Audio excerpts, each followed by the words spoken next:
27 अप्रैल 2025 पहलगाम कश्मीर में जब पाकिस्तानी आतंकियों ने निहत्थे लोगों पर अटैक किया और उनको उनका धर्म पूछकर गोली मार दी गई। इस घटना से आम से खास सभी हिंदुस्तानी लोगों में बहुत गुस्से की भावना जाग गई। सभी हिंदुस्तानी एक साथ खड़े थे और उन सभी की भावना थी कि हमें बदला चाहिए। पहले तो पाकिस्तान का पानी बंद कर दिया, सभी नदियां भारत की भूमि से बहती है और भिखारी पाकिस्तान को लगा कि भारत बस हवा में बम फोड़ रहा है। लेकिन हमारे देश के प्रधानमंत्री के मन में कुछ अलग प्लान तैयार था। नदी का पानी बंद किया और पाकिस्तान पर पाकिस्तानी चैनल को भी बैन हो गए। इनमें से पॉपुलर चैनल वसे हबीब, फुरकान भट्टी, रिजवान हैदर के चैनल भी थे और अपनी दुकान बंद होते देखकर फुरकान भट्टी और मोहसिन अली पागल हो गए। भारत के खिलाफ कुछ भी अनाप शनाप बोलने लगे। जब पुरकी सुबह सुबह सो रहे थे तब उनके पापा ने रात में उन्हें तारे दिखा दिए थे, पर जिनकी फटी है वो लोग दिखाते नहीं है, जैसे ये गेंडा मोहसिन अली और फुरकान भट्टी। जब भारत ने रावलपिंडी में ड्रोन गिराया तो सबकी पैंट गीली हुई थी। चलिए देखते हैं इन दोनों बंदरों का तमाशा। और अगर ये दोनों बंदरों तक मेरा वीडियो पहुंच जाता है, और मेरा कहना यह है कि जिन्ना का दादा हिंदू था, तुम लोग तलवार के डर से जब नीचे का काट दिए हो, याद रखो हम पहले भी तुम्हारे बाप थे और फ्यूचर में भी तुम्हारे बाप रहेंगे। गेंडा मोहसिन अली और गेंडे फुरकान भट्टी। जय हिंद, वंदे मातरम, भारत माता की जय।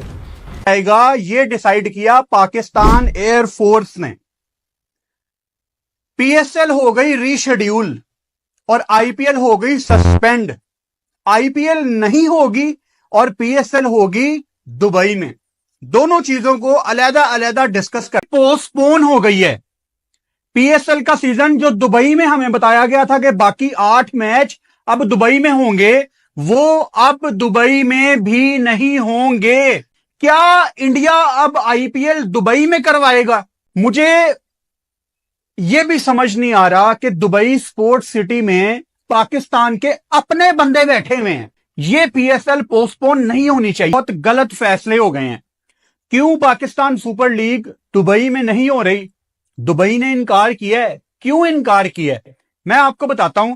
एमिरेट्स क्रिकेट बोर्ड के जनरल सेक्रेटरी हैं मुबशर उस्मानी, जिनका ताल्लुक है मुंबई से, और ये जेशा के बड़े क्लोज फ्रेंड के बाहर अपना ड्रोन गिराया है। ये बहुत गलती हो गई है, ये नहीं होना चाहिए था। रावलपिंडी क्रिकेट स्टेडियम की एक दीवार को क्लियरली हिट किया गया है। इसका मतलब आप समझते हैं क्या है? इसका मतलब ये है कि आज रात को जो पेशावर ज़ल्मी का मैच है वो नहीं हो रहा। अगर आपको लगता है कि अभी भी पीएसएल का मैच आज रावलपिंडी में हो जाएगा तो वो फिलहाल नहीं हो रहा। इस बात को आप समझ लो पहले। अब इस टाइम जब ये मैं वीडियो बना रहा हूं, पाकिस्तान में दोपहर के 4:15 हैं। दोपहर के 4:15 बजे अभी तक पीसीबी, पीएसएल मैनेजमेंट, तमाम फ्रेंचाइजेज सारे मीटिंग कर रहे हैं कि पीएसएल को हमने किस तरफ लेके जाना है। ना कि पीएसएल, बल्कि इस डिस्कशन में पाकिस्तान, बांग्लादेश भी शामिल है कि उस सीरीज का हमने क्या करना है।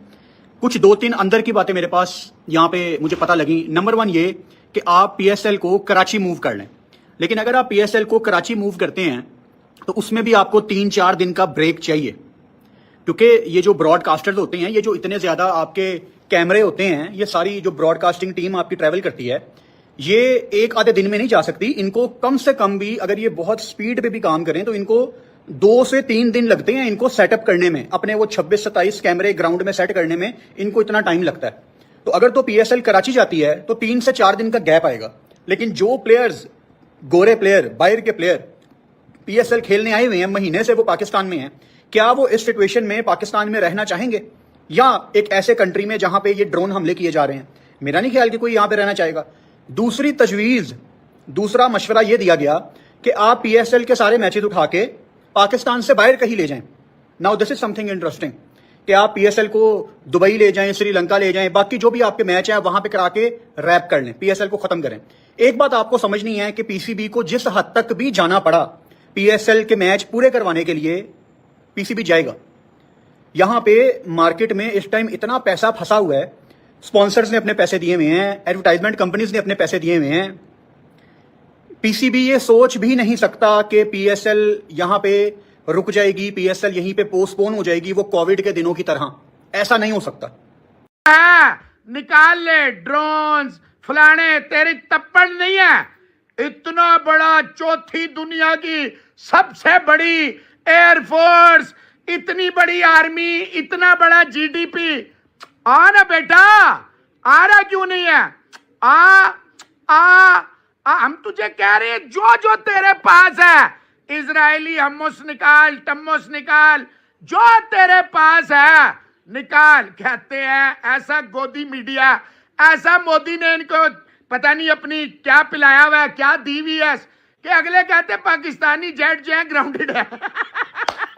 आओ, हम चाहे यहां लाके क्यों हम मार रहे हैं, हम तुम्हें मौका दे रहे हैं, जो जो तुम्हारे पास है वो ले आओ। एक ही दफा आएंगे और किसी वक्त भी। अभी तो हमने कुछ नहीं किया, कुछ भी नहीं किया, सिर्फ तुम्हारा इंतजार कर रहे हैं।